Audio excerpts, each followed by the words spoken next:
পানা কোরআন খানি, ও মনে রে সে তো আল্লাহর বাণী, সেই কথা কি মিথ্যা হতে পারে রে? সেটা মিথ্যা, মিথ্যা নয়। আল্লাহ রাব্বুল আলামিন 30 পারা কোরআন অবতীর্ণ করেছেন। 114টা সূরা আছে, তার মধ্যে একটা সূরার নাম হচ্ছে সূরা আর রহমান। সূরার নাম কি বললাম? সূরা আর রহমান। এই সূরাটার নাম হচ্ছে আর রহমান। এটাকে কি বলা হয়? কোরআনের অলংকার। কি বলা হয় গো? কোরআনের অলংকার। আমার মা বহিরেরা কানের দেয়, নাকের ফুল দেয়, অনেক কিছু দেয়, অনেক কিছু দিয়ে থাকে। নাকের ফুল, কানের দুল, গলার হার, হাতের চুড়ি, হাতের আংটি, পায়ের তোড়া, কোমরের গেঞ্জি, অনেক কিছু দেওয়ার পর মেয়েটাকে দেখতে সুন্দর লাগে।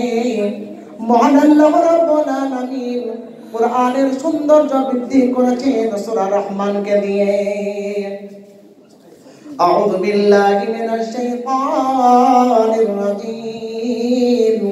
বিসমিল্লাহির রহমানির রহিম। আর রহমান আল্লামাল কোরআন। এটাই হচ্ছে সূরা রহমান, আর এটাই হচ্ছে কোরআনের অলংকার। তাহলে আপনারা টাকা দিলেন তো অলংকার দেবেন না? আল্লাহ তাআলা অলংকার দিয়ে কোরআন সাজাইছেন, আর আপনি মসজিদ দেবেন না? মসজিদের জন্য অলংকার দেবেন না? মা বলেন আমার এটা সুন্নাত জারি হবে।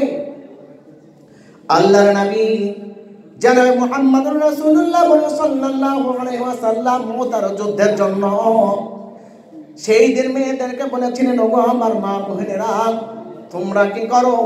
ইসলামকে বাঁচানোর জন্য তোমাদের অলংকার দাও, তোমরা যে যা পারবে আমাকে সাহায্য করো।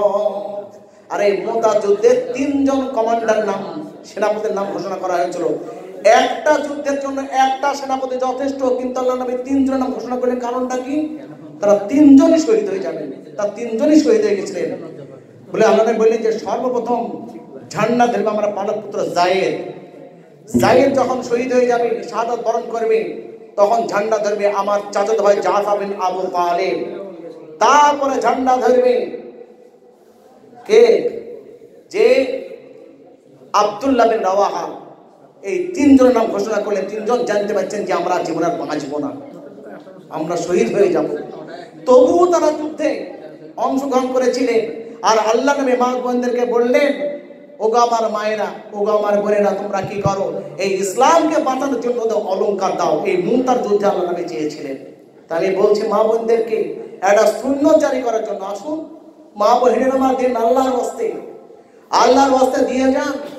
আল্লাহ রাব্বুল আলামিন আপনাকে সোনার অলংকার আপনি দেবেন, হীরা মণি মুক্তা কাঞ্চন জান্নাতে পরাবেন, এতে কোনো সন্দেহ নাই।